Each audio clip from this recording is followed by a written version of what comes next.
Welcome back to the International Broadcast Center in Sochi. I'm joined now by President Barack Obama from the White House. There are, of course, any number of questions that can be asked of any sitting U.S. president, but tonight we'll confine our conversation with President Obama to topics pertaining to these Olympics. First of all, thank you, Mr. President, for being with us tonight. And our first question is this. Neither you nor the Vice President, the First Lady, nor any high-ranking member of your cabinet will be in Sochi for these Olympics. Why not? Well, unfortunately, I haven't had a chance to go to the Olympics since I've been president. There are a lot of things going on. Even when it was as close as Vancouver, I didn't attend. And the Vice President and the First Lady, obviously, they've got pretty busy schedules themselves.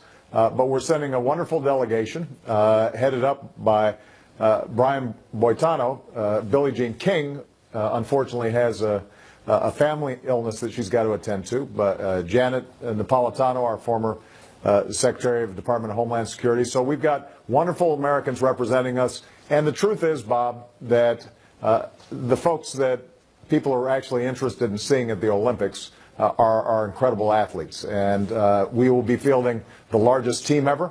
And I am very confident that they're going to be bringing home some gold.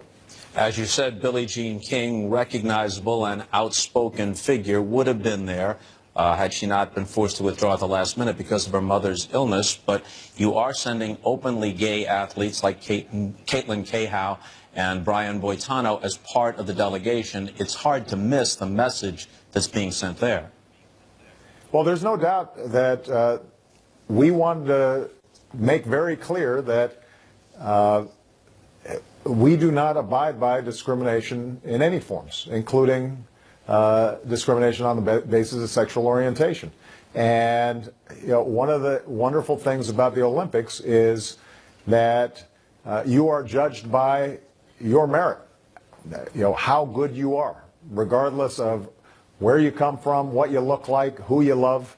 And that, I think, is consistent with the spirit of the Olympics. It is certainly consistent with American values, and we want to make sure that people understand that. The U.S. and Russia obviously have their differences, but right now there's at least one area, where those interests coincide. How satisfied are you about the level of cooperation between Russian and American intelligence and security forces when it comes to trying to keep these games safe? Well, I think the Russians have an enormous stake, obviously, in preventing any kind of terrorist act or violence at these venues, and they have put a lot of resources into it. We're in constant communications with them, both at the law enforcement level, at the military level, at the intelligence levels, and it's not untypical of every Olympics, whether it's in Canada or China or any place else. We are consistently working with them to make sure that not only are our athletes safe, but everybody who's attending these games are safe. And for those people who are in attendance, my recommendation, what I've said in the past, is just be mindful. And that's true, by the way, if there's a big international event inside the United States. Exercise common sense. Check with the State Department on their website where they can give you advice about how to make sure that you're paying attention when you're in these events. But we have gotten strong cooperation from Russia. We expect that will continue through the duration of the games. They've got obviously an enormous investment in making sure that these Olympics are successful. You came into office promising to reset America's relationship with Russia, and if anything, it seems to have deteriorated, and it also seems that if anyone is doing the resetting, it's President Putin. Syria, Iran, asylum for Edward Snowden, laws prohibiting U.S. couples from adopting Russian orphans. How well do you think you can work with President Putin going forward? How effectively? Well, first of all, Bob, that was sort of a selective list because in my first term, we were able to reduce nuclear stockpiles in both countries. We were able to make sure Russia ascension to the WTO took place so that they were abiding by international norms and rules on trade that provided opportunities for U.S. businesses. We were able to cooperate on Libya and making sure that Gaddafi wasn't slaughtering many of his own people. So there have been ups and downs in the relationship during the course of these 5 years. I think there's always going to be a balance where there are areas of mutual interest. We work together. We cooperate. It is a constructive, respectful relationship when I interact with Mr. Putin. But there are going to be times where we have real differences, and we tend to have pretty blunt conversations. The one thing I will give Mr. Putin credit for is that when we sit down and talk, there's not a lot of beating around the bush or niceties. I think it's all business, and I tell him where I strongly disagree with him, and he does the same.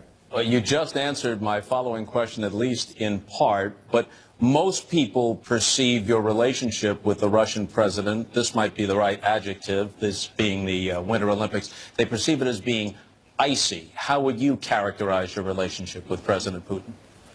Oh, I wouldn't call it icy. The truth of the matter is that when we're in meetings, there's a lot of exchanges. There's a surprising amount of humor. And a lot of give and take. And he's always treated me with the utmost respect, and I think he recognizes the importance to Russia of working with the United States on areas of mutual concern.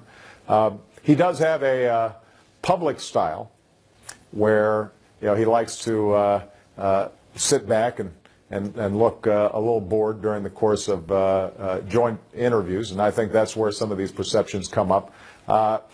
My sense is that's part of his shtick back home politically is wanting to look like the tough guy. And U.S. politicians have a different style. We tend to smile once in a while. So we appreciate the time that you've given us, Mr. President. So one last question. Do you have a message for the United States team as they approach tonight's opening ceremony and the competition that will follow? Well, we couldn't be prouder of them. I've had the chance now to meet a lot of Olympic athletes, including those that were so successful in Vancouver. One observation when they came to the White House, Michelle and I shook hands and met with all of them, and they all look really healthy. and they're wonderful and spirited, and they just make us proud. And so, as president, I am obviously rooting for some of the older folks. I don't know if Shaun White or Shawnee Davis want to be called old, but at least in Olympic years, these are folks who are repeaters and are going for medals again. But what's wonderful about Olympics is also to see these young kids, 18, 19, suddenly surface on the world stage and perform under incredible pressure. So I think the main message is good luck. We are all proud of you. Everybody back home is rooting for you. We are confident you're going to do well. And I can't wait to have you guys visit the White House after you're bringing home some gold, as well as some silver and bronze. But more than anything, what I know is you'll represent what's best in our country. And we're really, really proud of all the work you've put into to get to this pinnacle of your sport, of your discipline. There you go, Mr. President. Good to talk with you again. Thank you for your time. Thank you so much, Bob. Go USA.